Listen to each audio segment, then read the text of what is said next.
நம்ம கோழிக்கு கொடுக்கக்கூடிய தீவனத்திலே நோய் சரியாகும் தெரியுமா? அது ஈஸியான முறைகளை நாங்கள் சொல்லித்தரோம். இந்த வீடியோவை மிஸ் பண்ணாமல் பாருங்கள், கண்டிப்பாக யூஸ்ஃபுல்லாக இருக்கும். ஏன்னா மூலிகையிலேயே அந்த கோழிங்களுக்கு மருத்துவம் நிறையா இருக்குது. எந்த நேரம் எந்த செடியை நம்ம கொடுக்கலாம், எந்த மாதிரி பில் வகைகளை கொடுக்கலாங்கிறத பற்றி தான் இந்த வீடியோ. மிஸ் பண்ணாமல் பாருங்கள், யூஸ்ஃபுல்லாக இருக்கும். வாங்க வீடியோக்குள்ளே போகலாம்.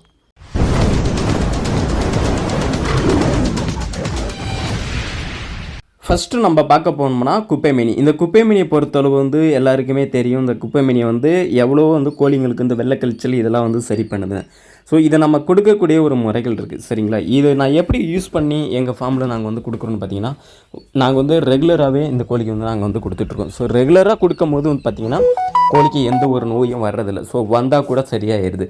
இப்போ எங்கள் கோழிக்கு பார்த்திங்கன்னா என்ன இப்போ ப்ராப்ளம் பார்த்திங்கன்னா ஜலி பிடிச்சிருக்கு. ஏன்னா இப்போ கிளைமேட் சேஞ்சஸ் ஆகிருக்கு. ஸோ அதனால பார்த்திங்கன்னா ஃபுல் எல்லா கோழிக்குமே ஜலி பிடிச்சிருக்கு. ஸோ அது நாங்கள் எப்படி சரி பண்ணுங்கிறதுக்கு மெயின் காரணம் பார்த்திங்கன்னா இந்த பில்வு தான். இது நீங்கள் இந்த பார்த்துட்டு இருக்க எல்லா பில்லுமே அருகம்பில், அது இல்லாமல் பார்த்திங்கன்னா குப்பைமேனி, இது எல்லாமே நான் கோழிங்களுக்கு கொடுத்துட்ருக்கேன். ஸோ அதை நான் கொடுக்கக்கூடிய மெத்தேடு நான் யூஸ் பண்ணதுனால பார்த்திங்கன்னா எனக்கு நிறைய ஒரு நோய் தாக்கமே வர்றதே கிடையாது, சரிங்களா? அது மட்டும் இல்லாமல் நான் அதிகமாக யூஸ் பண்ணுறது நம்ம ஃபார்மில் ஒரு 6-7 மெத்தேடில் நான் கொடுக்கக்கூடிய தாவரங்கள் நிறையா இருக்குது, சரிங்களா? இந்த தாவரமும் எங்கள் கோழிக்கு ரொம்ப யூஸ்ஃபுல் பண்ணுறோம். ஸோ இது எப்படி பண்ணுறதுன்னா அடுத்த ஒரு வீடியோவில் நான் கண்டிப்பாக நான் சொல்கிறேன்.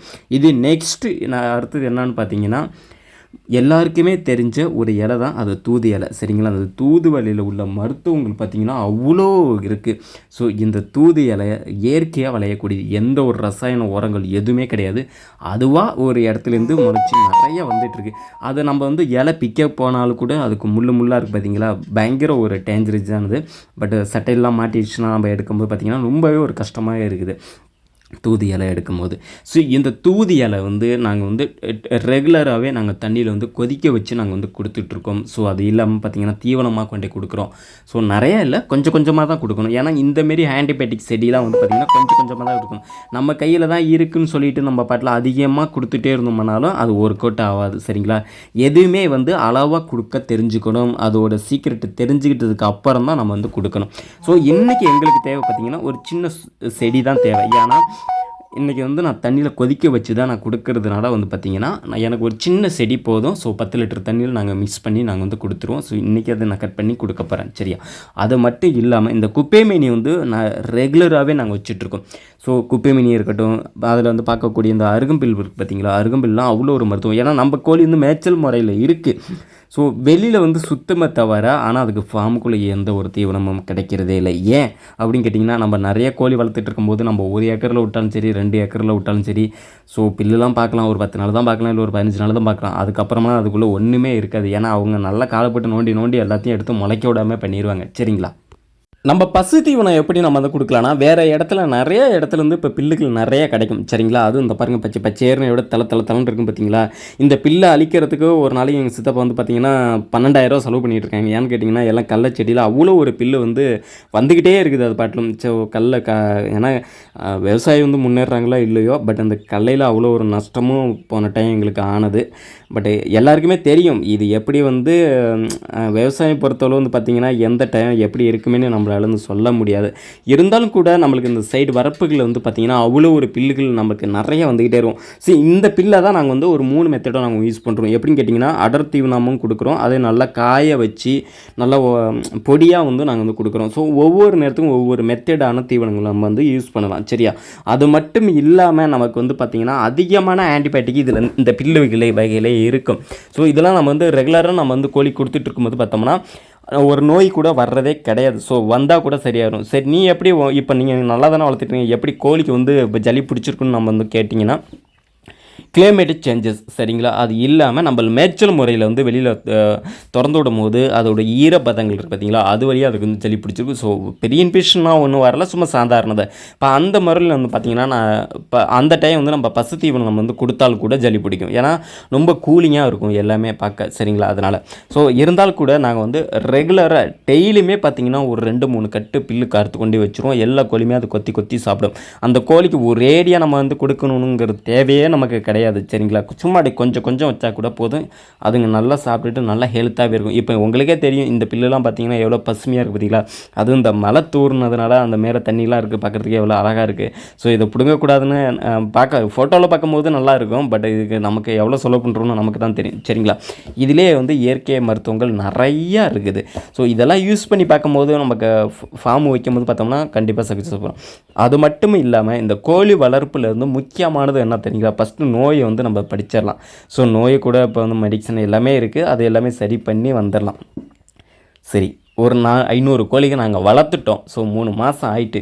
அது வந்து எப்படி மார்க்கெட்டிங் பண்ணுறது, ஏன்னா மார்க்கெட்டிங் பண்ணும் போது தானே எல்லா பேருக்குமே பிரச்சனை வரும். அந்த பிரச்சனையை எப்படி சால்வ் பண்ணலாம், எப்படிலாம் கோழியை வந்து சேல் பண்ணலாம், அது எந்த வகையில் நம்ம கொண்டே கொடுத்தோம்னா நம்மளுக்கு ஒரு நல்ல ஒரு வருமானம் கிடைக்கும், அது யார்கிட்ட கிடைக்கலாம் எப்படிங்கிறத பற்றி நான் அடுத்த ஒரு வீடியோவில் வந்து ஃபுல்லாக தரேன்.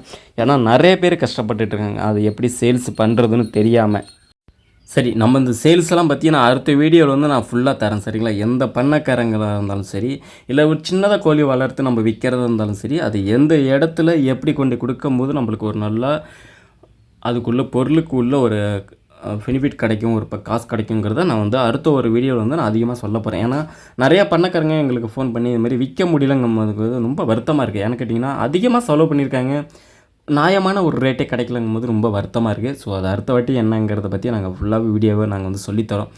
அந்த மாதிரிலாம் ட்ரை பண்ணி பாருங்கள், கண்டிப்பாக யூஸ்ஃபுல்லாக இருக்கும். ஸோ நம்ம வீடியோவில் வந்து பார்த்திங்கன்னா இப்போ வந்து பில்லுகளை வந்து அறுத்து கட்டுறோம் பார்த்தீங்களா. ஸோ இப்போ நான் வந்து அங்கே வந்து அருகம்பில்லை அறுத்தேன், அதுமாரில கீழாநெல்லி இருந்துச்சு, எல்லா பில் வகையும் இருந்துச்சு. அது மட்டும் இல்லாமல் குப்பை மீனி எல்லாமே இருந்தது. இப்போ எல்லாமே சேர்ந்து நாங்கள் வந்து ஒரு 3 கட்டை கட்டி தான் நாங்கள் வந்து கோழிக்கு வைக்க போகிறோம். ஏன்னா கோழி வந்து என்றைக்குமே கொத்தி திங்க தான் ஆசைப்படும் சரிங்களா. நீங்கள் அப்படியே கொண்டு போய் பில்லை எடுத்து கொண்டு அப்படியே போட்டோம்னா அது காலால் சீச்சு அதை எடுத்துக்கவே முடியாது. அதே நல்லா இறுக்கமாக ஒரு கயிறை போட்டு கட்டி சூப்பராக கொண்டு போய் வச்சிங்கன்னு வச்சிங்களேன், அவ்வளோ அருமையாக சாப்பிடும். சாப்பிட்றதுலேயே பார்த்திங்கனாலே நோய் இருக்காது சரியா. நல்லா சாப்பிட்டாலே நோய் இருக்காது, அது மனிதர்களாக இருந்தாலும் சரி மிருகங்களாக இருந்தாலும் சரி கண்டிப்பாக நோய் இருக்காது. இப்போ நம்ம கொடுக்கக்கூடிய எல்லாமே வந்து பார்த்திங்கன்னா ஒரு ஆன்டிபயோட்டிக் செடி தான். ஏன்னா அருகம்பில்லில் உள்ள மருத்துவமே வேறு, அது உள்ளேற கேட்டால் தான் தெரியும் எவ்வளோ மருத்துவம் இருக்குன்னு. சரி, அதை அடுத்த வீடியோவில் நம்ம வந்து பார்த்துருவோம் ஃபுல்லாகவே.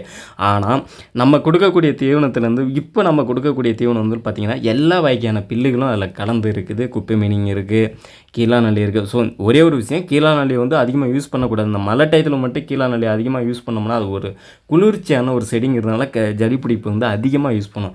ஸோ அது மட்டுமே இல்லாமல் பார்த்திங்கன்னா கீழாநெல்லி கொடுக்குறது என்றைக்குமே நல்லது. ஆனால் கீழாநெல்லி வேர் இருக்குது பார்த்திங்களா, அதுதான் நல்லது அதோடைய சரிங்களா.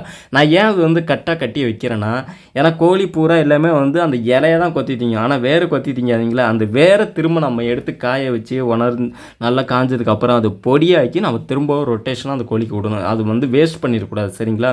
ஏன்னா வேரில் தான் அதிகம் மருத்துவம் இருக்குது, கவனத்தில் வச்சுக்கணும் சரியா. நம்ம வந்து கோழி வளர்க்குறதுல வந்து பெருசாக நம்ம அனுபவப்பட்டோம் எங்களுக்கு கோழியை பற்றி எல்லாமே தெரியும்னு சொல்லுவாங்க. சின்ன சின்ன நுணுக்கங்கள் தெரிஞ்சால் தான் நம்ம வந்து கோழியை வளர்க்க முடியும் சரிங்களா. ஒரு கோழி வளர்த்தாலும் சரி 10,000 கோழி வளர்த்தாலும் நுணுக்கங்கள் தான் ரொம்ப ரொம்ப முக்கியம். நம்ம ஏதோ ஒன்று நம்ம தூவி விட்டால், ஏன்னா எல்லாத்துக்குமே ஆங்கில மருந்து வாங்கி கொடுத்துட்டு இருந்தீங்கன்னு வச்சுக்கலாம், நம்ம பாக்கெட்லேருந்து காசு தான் போயிட்டுருக்குமே தவிர கோழி வந்து நல்லா சேல்ஸே பண்ண முடியாது. ஏன்னா கோழி சேல்ஸ் பண்ணும் போது தான் அங்கே ரேட் இல்லையா, ஆனால் அதுக்கு தகுந்த மாதிரி நம்ம இங்கே வந்து கோழி வந்து ப்ரிப்பேர் பண்ணிக்கணும். இயற்கையாக நம்ம வந்து வளர்க்கும் போது பார்த்திங்கன்னா கண்டிப்பாக வந்து நம்மளுக்கு நல்ல ஒரு மார்க்கெட்டிங்கில் நல்ல ஒரு ரேட் கிடைக்கும் கண்டிப்பாக. சரி, நம்ம கோழிங்களுக்கு வந்து நான் கட்டு வைக்க இந்த அழகாக வந்து கட்டு பண்ணி வைக்கும் போது பார்த்திங்கன்னா எல்லா செடிகளுமே எல்லாத்துலேயுமே நிரந்தரமாக இருக்கும். அப்போ வந்து அந்த கோழிங்க வந்து ஒரு இலை கொத்தி தின்னாலும் கூடமே அதுக்கு வந்து ஒரு பெரிய வந்து பார்த்திங்கன்னா ஒரு நல்ல மருத்துவமாக தான் இருக்கும், நல்ல ஒரு ஆன்டிபயோட்டிக்காக இருக்கும். இந்த ஜலி பிடிக்கிறது வந்து பார்த்திங்கன்னா காமனாகவே வந்து அதவா ஆட்டோமேட்டிக்காக சரியாயிடும். நான் தான் வந்து குப்பை மீனியில் வந்து எல்லாமே நம்ம வந்து கலந்து கொடுக்குறோங்களா, அதில் எல்லாமே ஆன்டிபயோட்டிக் இருக்கிறதுனால வந்து சரியாயிடும். ஸோ அது மட்டும் இல்லாமல் நம்ம கொடுக்கக்கூடிய மெத்தேடு வந்து ரொம்ப ரொம்ப முக்கியம். இது எந்த டயத்தில் கொடுக்கலான்னு பார்த்தீங்கன்னா கரெக்டாக ஒரு 11 மணிலேருந்து ஒரு 3 மணிக்குள்ளேருந்து பசு தீவனங்களை கொடுத்துட்றோம். ஏன்னா காலை டயத்தில் நீங்கள் கொடுக்கக்கூடாது, ஈவினிங் டயத்தில் நம்ம கொடுக்கக்கூடாது. ஆனால் வெளியில் மேயிற நாட்டுக்கோழிலாம் பார்த்திங்கன்னா ஈவினிங் டயத்தில் வந்து நம்மளுக்கு வந்து பில்லு எடுத்து அதை நல்லா கொத்தி சாப்பிடும். ஏன்னா ஏன் அப்படின்னு கேட்டிங்கன்னா அது அந்த டயத்தில் வெயில் இருக்காது, அதனால் அது போய் கொத்தி சாப்பிடுது. ஆனால் இப்போ நம்ம பண்ணையில் இருக்க கோழிங்க வந்து பார்த்திங்கன்னா எதுவுமே கிடைக்காது. அப்போ நம்ம வந்து எந்த டைம் இருந்தாலும் கொடுக்கலாம். ஆனால் இந்தமாரி டயத்தில் கொடுத்திங்கன்னா அதுக்கு உடம்புக்கு கொஞ்சம் குளிர்ச்சியாக இருக்கும், அது சாப்பிட்டுட்டு போய் ரெஸ்ட் எடுக்கணும். இப்போ நீங்களே பார்த்தீங்களா நம்ம கோழிங்கள் எல்லாமே எவ்வளோ சூப்பராக கொத்தி சாப்பிட்டுட்டு இருக்கு பார்த்தீங்களா. ஏன்னா கொத்தி சாப்பிட போகும்போது பார்த்தா நம்மளுக்கே பார்க்க ஆசையாக இருக்கும், ஆனால் டப்புன்னு எடுத்து போட்டு திங்கிறது பார்த்தீங்களா, அவ்வளோ ஒரு இது இன்ட்ரெஸ்ட்டாக இருக்கும் பார்க்க. இது மட்டுமே இல்லாமல் வந்து பார்த்திங்கன்னா இந்த வீடியோவில் பார்த்துட்டு இருக்க அனைத்து கோழிகளுமே வந்து விற்பனைக்கு உள்ளது. கயிறாலி கோழியும் இருக்குது, சோனாலி கோழிகளும் இருக்குது. சோனாலி கோழிகள் வந்து விற்பனைக்கு எவ்வளோ இருக்குன்னு பார்த்தீங்கன்னா ஒரு 70 தான் இருக்குது. அதோட வயது காலங்க பார்த்தீங்கன்னா 3 மாதம் நிறைவாயிருச்சு. எவ்வளோ ரேட்டுன்னு பார்த்தீங்கன்னா 300 ரூபா. சரிங்களா? தமிழ்நாடு முழுமே டோர் டெலிவரி செய்து தரப்படும். நல்லா கவனம் பண்ணுங்கள். உங்களை வீடு தேடி கொண்டாந்து நாங்கள் வந்து கொடுத்துருவோம். கயிறாலி கோழி வந்து பார்த்தீங்கன்னா 2.5 மாதம் ஆகுது. 220 ரூபா. நிறைய எடுத்தாங்கன்னா ஒரு 230 ரூபாய்க்கு நம்ம வந்து கொடுக்கலாம். சரிங்களா? கயிறாலி கோழி நம்மள்ட்ட எவ்வளோ இருக்குன்னு பார்த்தீங்கன்னா ஒரு 220 பீஸ் தான் இருக்குது. ஸோ தேவைப்படுற நண்பர்கள் உடனே கால் பண்ணிடுங்க. சரிங்களா? வாட்ஸ்அப் பண்ணாதீங்க. வாட்ஸ்அப் பண்ணிங்கன்னா லேட்டாக தான் உங்களுக்கு பதில் கிடைக்கும். ஸோ கால் பண்ணிங்கன்னா எல்லா டீட்டெயிலுமே உங்களுக்கு தெளிவாக தெரிஞ்சுக்கலாம். நீங்கள் கோழி வந்து பார்க்கலாம், நாங்கள் எவ்வளோ சூப்பராக வளர்த்துட்ருக்கோங்கிறது அது சாப்பிட்றத வச்சு நீங்கள் கண்டுபிடிச்சலாம். எந்த கோழி எல்லா கோழியுமே சூப்பராக ஆக்டிவாக திங்குது பார்த்தீங்களா? இது மட்டுமே கிடையாது. நான் என்ன அடுத்த ஒரு வீடியோவில் எந்தெந்த செடிலாம் திங்குங்கிறத நான் ஃபுல்லாகவே உங்களுக்கு காட்டிடுறேன். சரிங்களா? ஏன்னா ஒரே டயத்தில் நான் எல்லாமே வந்து வீடியோவில் சொல்ல முடியல. ஏன்னா நிறைய பேசணும்னு நினைப்போம், ஆனால் அதுக்குள்ளே டைமிங் கிடைக்கிறது இல்லை. ஏன்னா எல்லா பேருமே வந்து இப்போ ஃபாஸ்ட்டாக இருக்கிறதுனால சில நல்ல விஷயத்தில் அப்படியே வந்து அடுத்தடுத்த வீடியோவில் என்ன இருக்குன்னு சொல்லிட்டு தேவையில்லாத வீடியோ பார்த்துட்டு இருப்பாங்க. ஆனால் தேவை உள்ள வீடியோ யாருமே பார்க்குறதே கிடையாது. சரி, அது இருக்கட்டும். ஏன்னா அவங்க வந்து சம்பாதிக்கணும்னு நினச்சாங்கன்னா அவங்க தேவையான பொருட்களுக்கு வந்து தேடி போய் பார்ப்பாங்க. அதை பற்றி தான் நான் சொல்ல வரேன். இந்த பார்க்கக்கூடிய அனைத்து கோழியுமே வந்து விற்பனைக்கு உள்ளது. தேவைங்கிற நண்பர்கள் எங்களை வந்து தொடர் கொள்ளுங்க. சரிங்களா? இப்போ வந்து பார்த்தீங்கன்னா 230 ரூபாயிலேருந்து நான் கயிறாலி கொடுக்கலாம். சரியா? ஆனால் சோனாலி வந்து பார்த்தீங்கன்னா 300 ரூபா ரேஞ்சில் இருக்குது. தேவையான நம்பருக்கு கண்டிப்பாக தொடர் கொள்ளுங்க. ஸோ கோழி பண்ணை வந்து வைக்கணும்னு ஆசைப்படுறவங்க கண்டிப்பாக கோழி பண்ணை வைங்க. கண்டிப்பாக வந்து லாபம் இருக்குது. அது சூப்பராக தெரிஞ்சுக்கிட்டு பண்ணுங்கள். நாங்கள் வந்து அடுத்த வர சேனலில் வந்து அது மார்க்கெட்டிங் எப்படி, நோய் மேலாண்மை எப்படிலாம் ஒரு பண்ணை வந்து ரன் பண்ணுறது எல்லாமே நாங்கள் வந்து சொல்கிறோம். எங்கள் சேனலை வந்து சப்ஸ்கிரைப் பண்ணி வச்சுங்க. ஏன்னா சப்ஸ்கிரைப் பண்ணிவிட்டு பார்க்கும்போது எங்களுக்கு ஒரு ஆர்வமாக இருக்கும். ஸோ இவ்வளோ பேர் பார்க்குறாங்களே அப்படின்னு சொல்லிட்டு நாங்கள் வந்து ஒரு புது விஷயம் போடுவோம். இது எல்லாமே அனுபவப்பட்ட ஒரு விஷயமாக தான் நாங்கள் சொல்லுவோம். தேங்க்ஸ் நம்பருக்கு இந்த வீடியோ பார்த்து